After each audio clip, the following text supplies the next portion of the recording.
Okay, hey everyone. It's Justin James and Hmm. me, and we're just talking about Cory Buott again. Um, he was a really mature revolutionary, sort of an elder. He was part Mohican and part Irish, and we just wanted to go over some of his stuff. So, you could maybe get more involved in reading his good works and just to honor his memory. So um one of his posts called Whitewashing Our People Then and Now, there's a quote in it, says, our ancestral grandfather, whose semblance was captured in portrait on a number of occasions, bore four thunderbirds in a crescent from chin to forehead, but these were omitted in final portraits because it was offensive to white European culture. That was 300 years ago. It's not so shocking when you normalize it with the times, but no less a crime in erasing our culture and histories. Today, in the occupied land called Canada, issues a stamp with Etowh's image in a series called The Four Kings. I just learned of this. I was angered when I saw the image was a whitewashed facsimile of our grandfather, omitting our family spirit, the obligatory mark of the sachem, the thunderbird tattoo, which is clearly retouched out of the image. So it's this stamp, which Canada, for some reason, thinks they have the right to put his face on it, but they don't even put the true picture and they Okay, mark out his tattoo. question. Yeah, so it's a tattoo of a bird, a mythological creature from their culture, Yes. Yeah. something like that. And the Europeans in is this recent? This what he was talking about, is he looking at a stamp that is recent or in the past? I think it's in the past. Yeah. Okay, well, the settler colonies, both of them, Canada and the US, did n neither one had a revolution. So anybody that wants to claim that Canada and the US are different and we should all just mellow out, I'm not going to do that because the genocide was done here. And what is the US and Canada doing today? Doing another genocide in Palestine. So that's proof right there that nothing has changed, and I'm not going to mellow out. Okay, Right. and then the tattoos. Oh, what do I say about that? I'm European, so I have my own biases. I have no problems with them now. I think that the Thunderbirds, I saw the image. Perhaps we should upload that for the viewer as well. But I saw them down his side of his face, and I thought that's definitely makes sense. It's a ritual, part of his culture. It makes more sense than just the randomness. Like it's up to the individual to get a tattoo or not today. There's nothing behind it. It's just aesthetics. This is a serious deal here to depict the man without the tattoos. And then worst of all, wasn't it because they didn't even live in Canada? That's what I didn't even understand. Right. The Yeah. He said Mohicans that in are his not even post. in the fake territory of Canada. So go tell us about that, if you will. This was not from New York City. This is the Canadians doing it. Yeah. So Ugh. they totally got the everything wrong. The place, they don't even care. So of course they're gonna mess it God, up. God, it's so disrespectful, man. It's like the least you can do is just accurately show the person, you know. Yeah. I mean, there are native Indians from Canada. There are nations there. Why they chose the Mohican is just utter carelessness, ignorance, probably. Right. Yeah. And Why did so he? Okay, go ahead. Yeah. he's he's talking about erasure, and I think that's really important because we see that across a number of people and cultures. In Turtle Island, with the African people who were and are enslaved by the stinky European colonizer in so-called America, the erasure of the crimes against the African people and their culture never started with the Trump administration, but it's the point of America because a lot of liberals like to talk about what Trump is doing, and obviously it's bad. But America is the the perpetrator against these genocides and cultures, and it's important, I think, that we recognize that they knew what they're doing and that they know the things we were taught in schools likes to minimize slavery and all the things and of course it says that the African people are free now, which they're not. And John Adams' wife, Abigail Adams, Hmm. wrote wrote to him in 1774 and said, "I wish most sincerely there was not a slave in the province. It always appeared a most iniquitous scheme to me, Hmm. fight ourselves for what we are daily robbing and plundering from those who have as a good a right to freedom as we have." Who So said that? Who said that? they John Adams' wife. Okay. I seem to recall he was involved in some incident with a I give no credit to that, by the way. It's a Yeah. white woman. I mean, I'll give credit to the Royal Navy putting their lives on the line to end the slave trade. Americans, man, they're so obnoxious. They want to steal the spotlight every time and say we're the first to do everything. The British abolished slavery 40 years before you. And there, I give no credit to the British also. I mean, the abolitionists, I think, were sincere, but they wanted to speak in front of black people. We've seen that, haven't we? Americans and Yeah. Jews wanting to speak in front of Palestinians all the time. Mm. Oh, Leif tangent. Maroof. Leif Maroof is a good Oh yes. person to go Yeah. to on that Yeah, situation. it's funny. I decolonized listening to Palestinians. That's no surprise. They know the situation better than we do. Yeah. It's So, amazing how Palestine has been just a central part for so many people's like awakening. God, yeah, it really is. And we're going to get to that, a question, I think, but not yet. Continue. Okay. So this erasure is also being done, obviously in Palestine, but in Lebanon. And I was just wondering if you could explain the erasure of like the maps we're seeing and the whole towns that are being destroyed too in Yeah. Lebanon. Okay, so a settler colony is an invasion that never ends. And you read about invasions in history books, and this is what we're seeing here. It's amazing how the modern West tries to lie and cover up everything. They've partly succeeded. When you hear people like Al Jazeera, for example, talk about Israel having talks with other countries and ceasefires and so forth, that's all nonsense. Israel doesn't have a right to exist. You are a criminal if you are a colonizer. That means you can't. In 1948, the Israelis, Jewish invaders, said that they fought a war of independence. They actually called it that against the British Empire. You can't declare independence in somebody else's home. That's the stupidest thing I've ever heard in my life. So what's going on there is they're invaders. That's the answer. And in order to be in Palestine, you've got to erase completely the people that are there. And it's amazing how badly they failed. I've never seen a colonial project fail this disastrously. No. See, maybe the colonized peoples can help here. I know about Rhodesia, Angola, 80. Mozambique, Haiti. Oh, yes, that was one of the great victories of all time for decolonial struggles. But that's the answer to your question. If you are an invader, you're a criminal. Americans are criminals. You have no right to be here. And I don't, again, it's back to the point I said earlier. I don't want to just forget an entire Holocaust genocide here. The worst one was here, not in Europe. Um, hey, Milikowski, you're a Polish person. Go back to fucking Poland, asshole. You have a country.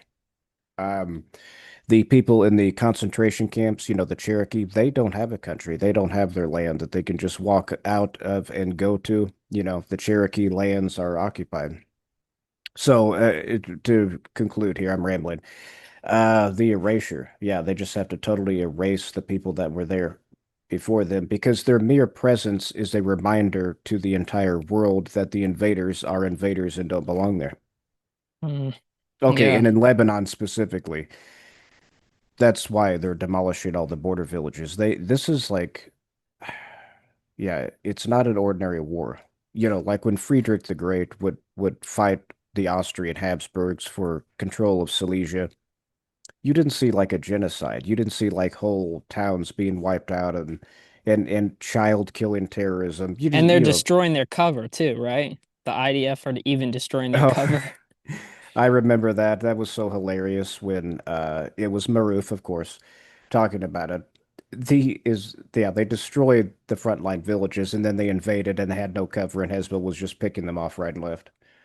Yeah, so they're stupid. I mean, you know, so yeah, they're erasing the villages there because they want to colonize it and put in Jewish villages. They lost the war. Yeah, see, this is another problem when you deal with invaders. Have you noticed how they overcomplicate everything?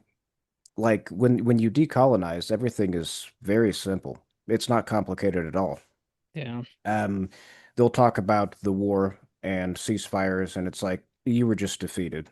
I mean, you can't beat Hezbollah. Your soldiers are cowards.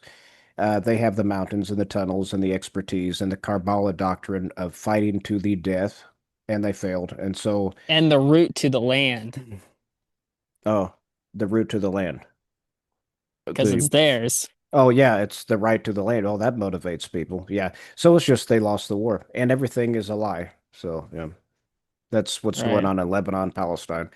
The invaders have to wipe out the people that are there and erase them to legitimize themselves. And have you noticed, Nathaniel, how the Americans have kind of, and the Canadians and the New Zealanders and the Australians have succeeded have almost succeeded, just by time and propaganda of legitimizing themselves. Like well, the World Cup.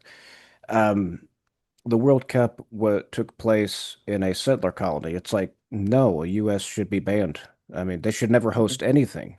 They have not paid for, they haven't even paid for the original genocide and crimes, let alone what they did recently to Palestine, Lebanon, and Iran. It's like, it's just amazing, man, how ignorant people are.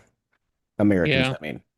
No way should America be hosting a World Cup. I mean, now you're worse than Hitler. Hitler was inspired by you. You should be hosting the World Cup.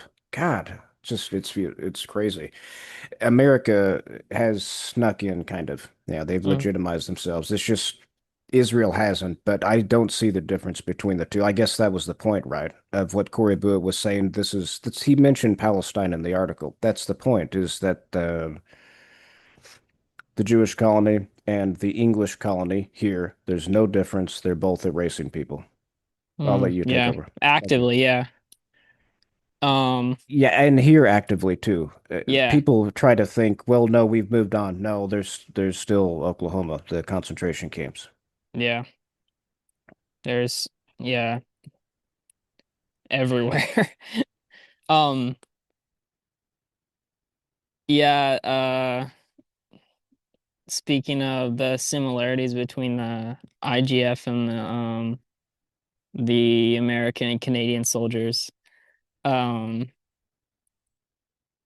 I recently saw a post by someone and they're pretty much saying how when Trump said that the US soldiers got no help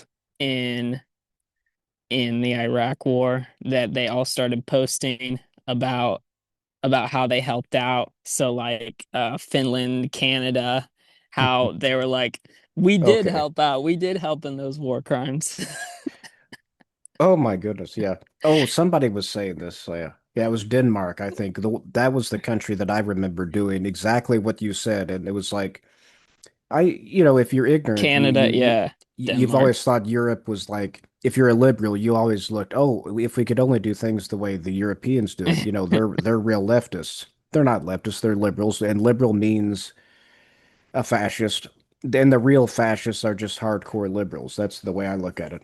Yeah. Anyways, Denmark was bragging about their role in the invasion of Afghanistan, and I was thinking, Ah, so nothing's changed. They are still imperialists. Yeah, they never had a revolution. Yeah. Bragging about, yeah, Europeans. Speaking of, I have a bone to pick. Speaking of, you were talking about the War of Independence, how they call it that in 1948 when it's the Nakba, and uh, I have a bone to pick with Lasorda's book. He's a Marxist and Okay. whatever, whatever he contributed, whatever, Okay, that's but interesting. I've but never heard but of him. Tell us about him. there's this book about Stalin and he starts it out and I'm sorry, I don't care what anybody says. I started it's literally like the beginning and it's talking about Stalin's death and how this person gave him a praise or whatever and then it says um soldiers or veterans of the 1948 Israeli War of Independence even came and said how sorry they were Stalin died. And he didn't put any like disclaimers or like corrections, like Okay. a colon at the end, whatever, and be like, actually, this is actually the knock, but he just stated it like as a fact, like normal, like the 1776 independence. And he just stated it as fact, and I couldn't get past the first page about Stalin. Yeah, done. Done for me. So he was talking about how it was a good thing that Jewish invaders in Palestine were praising Stalin. That's boy, that He is he that was it. he was he was saying that he was pretty much legitimizing the fa false narrative about the War of Independence in 1948. Okay. And I can't understand it for some reason. What you're saying. You're okay, so he's trying to legitimize the colony. hmm Okay. so that's what I have to say about that. I read that and I was like, wow, he doesn't say anything about Nakba or anything like that. That's disgusting. Yeah. So what did he say again? I'm not following. He's He saying he spoke about the veterans the of the veterans. 1948 War of Independence, the Israeli veterans. He spoke Okay. about them praising Stalin and acting like, Okay. yeah. Okay, so that's important news for people. The Soviet Union supported Israel. Yeah, they supported it. They told the Czechs to arm the Jews for invasion, so that the Soviet Union could have a ally in West Asia, except that Israel was fascist. I mean, they had already made deals with the Nazis. They would make deals with anybody just to get hmm the colony going. And we're And seeing so that I now. We're seeing that now, like how all these Israelis who say, "Oh, this is our land," they're moving now to other parts of the world because they know it's unstable in yeah. Palestine. So Yeah, they were never rooted to the land. yes, yes, indeed. Um, and there's a lot of Russians in the colony. Uh, It's yeah, true. I was cheering on Vladimir Putin. I really liked him. I wanted him to recover the Crimea. I don't like NATO. NATO's pro-Israel, so it's simple for me to hell with NATO and to hell with the Ukraine. The Ukraine. I don't understand. They changed the names too from Kiev to Kyiv. Um, and then I learned that he was a Judeophile, and I'm like, well, that's not helpful. That's really great news. I don't understand, like, some of it's personal history of his, but still, Russia's not as bad as the United States. I mean, they're not actively doing the genocide. It's just I've heard what you're Right. describing. I've heard of what the Soviet Union did, and it's like, boy, that's they tried to, I guess they tried to make up for it by arming Egypt and Syria, but then they wouldn't even give the Arabs the best weapons because they were afraid that the Arabs would, what, fight for their independence, fight to the hilt, attack the empire that's invading their land. Yes, they should have supported them all the way, and they didn't. I won't criticize the Russians. It's just I never criticize the Arabs, but let me rephrase. I find it hard to criticize the Russians because of all the martyrs, but no, their record is not clean.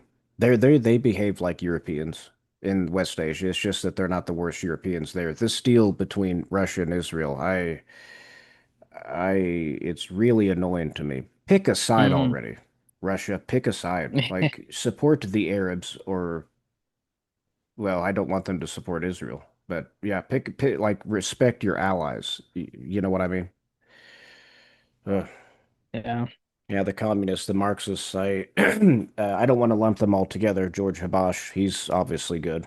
Palestinian Marxist, who's also Christian, and you are Christian, aren't you, Nathaniel? Yes. Yeah, so interesting how Speaking he of, combined go all ahead. that together. Well, Greek Orthodox Church, I think, right? Orthodox Church, Palestinian, and Marxist. Wow, that's an interesting guy. I've just been studying him. But Oh, anyways, well. but it's the European Marxists that are the most annoying ones. Go ahead. What you were gonna say? I recently got this book called The Holy Reich, and it's about Hitler's Germany and about how Hmm. deeply involved Christians were with that and Oh how yes, how they integrated like theology. Like it wasn't just like a means to an end, like yeah. steps, but it was actually like a core part. And I think his point was that it's like very understudied or under discussed about how big a role Christianity played. Um, Well, and I would add something: bastardized Christianity. No yeah, Christianity that Jesus would tolerate. The Christians in Palestine would never go along with the Nazi regime or the Crusades. In fact, they fought the Crusaders. They didn't accept them. They viewed them as barbarian savages, which they were from yeah, Europe. So yeah, what and this is it's another one of those things. When people just say the United States, they legitimize it. That's kind of the same problem with Christianity. You're a good Christian, but you know the people I'm talking about, the fanatics who just look totally and yeah, they literally look different from Jesus. Jesus was a brown man. He was a native Semite, but I mean they act different, like, you know. So yeah, yeah, the Christians, whatever kind of weird perverted mutants you would call the Christians of Europe who supported Hitler. Yeah, uh, different yeah, from different from the Christians I've met from West Asia. yeah, yeah. So, uh, I'm gonna move on to one of his next posts, Okay. and it's called Greenlandic Canary in a Coal Mine. Dire warning to Canada. He says the will of the Greenlandic people is unmistakably clear. In a January variant, unmistakably in a January variant Berlingski poll, an overwhelming majority voted a definite no to joining America, with only 6% voting definitely yes. This 6% largely represents the European ethnicity settler colonial population. The Kalaallit Inuit have taken a hard stance against Americanism, expressing deep resentment at being treated like property. Their message is clear: we are not slaves. Trump's record on indigenous rights as a is a blueprint for his this threat. He has famously challenged the status of peoples, stating, "Well, they don't look like Indians to me," and has systematically used state structures to renege on treaties. His administration rolled back beneficial executive orders, cut tribal funding and education, and astonishingly even questioned whether birthright guarantees citizenship to enroll tribe members. The U.S. swallowing Greenland would signal the beginning of the end for the Kalaallit Inuit as a sovereign people. Democracy, it seems, is a tool reserved for imperialists alone, while the rest of us cannot be trusted to vote appropriately. The denial and terrorist designation of democratic choice in Gaza is a prime example. Mhm. These actions must raise a colossal red flag in Canada. It is now evident that the Trump regime intends to follow through on its expansionist doctrine. So, yeah, I like how he just connects. I think that's really important, connecting those things. He talks about Greenland, which he was in Resolute Bay, but he was with close ties, of community and whatnot in Greenland. Um, isn't I understand. Go ahead. isn't that interesting that like we'll live here. as white people, and in our neighborhoods we never know each other for like our whole lifetimes. But then True. he'll live in like the remotest part of the world, and he'll have like familial relations with people in Greenland. That's neat. Yeah, Yeah, true. yeah. Greenland was occupied by Denmark, right? Yes, yeah. So this is a boy, that is I've been studying the 18th century. That just seems like something straight out of the 18th century, what you just described. You've got two European powers feuding over occupied territory, just like Friedrich and the Habsburgs over Silesia. It's like it doesn't belong to either one of you. I don't like, when they were talking about the Danes are mobilizing, what a joke. It's theater. No doubt they were concerned that America was going to occupy Right, their occupied territory, but right, it doesn't mean anything. Anything that is in Greenland, the empire gets through law, treaty, right. um, pressure. Maybe they already got what they wanted anyways, just by the stunt, the theater, whatever Mm, Trump was doing, he's already succeeded in pressuring the Europeans to do what he wants. So I don't want to get distracted by theater. I'm not being defeatist. I'm just pointing out that whatever the Europeans, by Europeans I mean Americans too, whatever they were doing there, it's resolved now. yeah. And in the last one we did, we talked about how the Canadians were sabotaging their own equipment because they Oh didn't my want to God. fight against American soldiers invading Resolute Bay. Yeah, we talked about that. Yeah, there's no way there's going to be warfare between the Europeans right now. Right, yeah. Um, their populations are pacified and nervated and don't give a damn about even their own freedoms. So let alone the Palestinians Yeah. or the Inuit here. I'm just being realistic. I was, I don't know if I was, did I ask you? No, I asked somebody else this question. Why resistance is pacified here? Probably surveillance. It's hard to get anything going.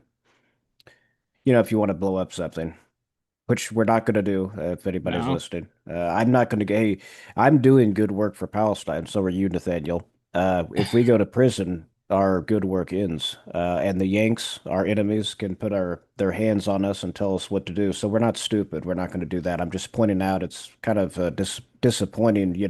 When the Mm. Palestinians say, "Hey, Americans, can't you just go get a gun?" True, Yeah. do it already. Well, And then we don't. I saw this one meme and it was like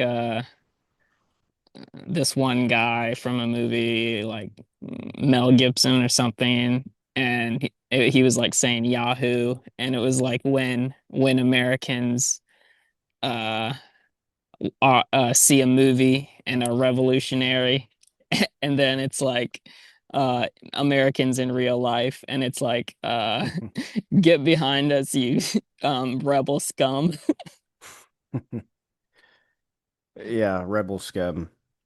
Yeah, from Star Wars. Yeah. Yeah, The Yeah. Patriot. Yeah, the Patriot film. Yeah, that's a treasonous bastard. Yeah, the Mel Gibson, the goofy comic book caricature of Mel Gibson, whoever the guy was in that film was that's a traitor. And just a guy that's invaded somebody else's territory. He's a European. Everybody needs to know this. The war between the United Kingdom and the British, the they just suddenly called themselves Americans. That was just a European civil war.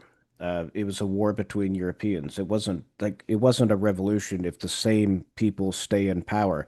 And finally, you and me, we know people that have taught us about Haiti, and it's like, I have so much ammunition now to beat up on the Yanks, my enemies, the Americans. It's just like now I can really say what I want to say. It's like you didn't have a revolution. Haiti did. That's what I respect. That's what I want Yeah. to see. That's who I take my hat off to. The Haitians. You can shut up, Right. Americans. You did nothing that was impressive. You did nothing. Nothing, man. You took money from the Spanish, the Dutch, and the French in particular, money because you ran out of money, and you didn't have a navy because the British totally defeated it. You didn't know what you were doing. Royal Navy came in, beat you, and beat. The Americans had invaded Canada, and then they had to have the French save their ass. Who beat the French on their own? The Haitians. That's the guys I respect. Anytime Yeah, anybody wants to bring up the American fake revolution again, I just say I not important, not impressed. Haiti yeah, is where the action is. Yeah, look to that's Haiti. true. And That's also true. Jamaica, man. I didn't even know about that either. Yeah, yeah, there was another guerrilla war which our side won. And I know that's funny looking at two white guys saying our side. Well, I mean it though. The Maroon Wars in Jamaica. Yeah, the it was must have been the mountains or something. I know nothing about Jamaica, by the way. I'm just saying that the guerrillas won against the British Empire. Right. Yeah, Yeah, there's it's Cuba. encouraging. Yeah, Cuba is right there. It's a triad kind of triangle. Cuba, Spain, Haiti, France, Jamaica, English. Uh, that just seems to be a real tough area for the imperialists to conquer, isn't Mm, it? Each one of yeah. those areas rebelled successfully. I don't know what to do. Yeah. Yeah. Anyways, that's a topic for another time. Yeah. I think that's good. I think we're like low on Okay. time, but Okay. Yes. yeah, I think maybe we could put his like Substack up, but you should guys should really go read it because like me and Justin don't necessarily have anything special by ourselves, but if we can like lead you to indigenous and African voices, then that's kind of what we want. Yeah, what do we, Um, yeah, really, what do we have to add? It's like, what is our yeah, history here? What is right, our history here? Seriously, right. I'm from Springfield, Missouri. I don't have any history of resistance, no culture, no, it's just nothing to add. Let's go to the indigenous people. That's where the learning is. Hmm. Okay. Yeah. That was Well, fun. That was pretty good. yeah. We recorded one and both of us totally failed to be prepared. This one's way better, I think. I'm not going to pat Yeah. myself on the back. I just felt like we did the topic justice. The Inuit, yeah, and then Corey's people, the Mohicans and the Palestinians. It's all together, same thing. They're trying to erase them. Okay, we'll end there. Uh, until next time. Thank you.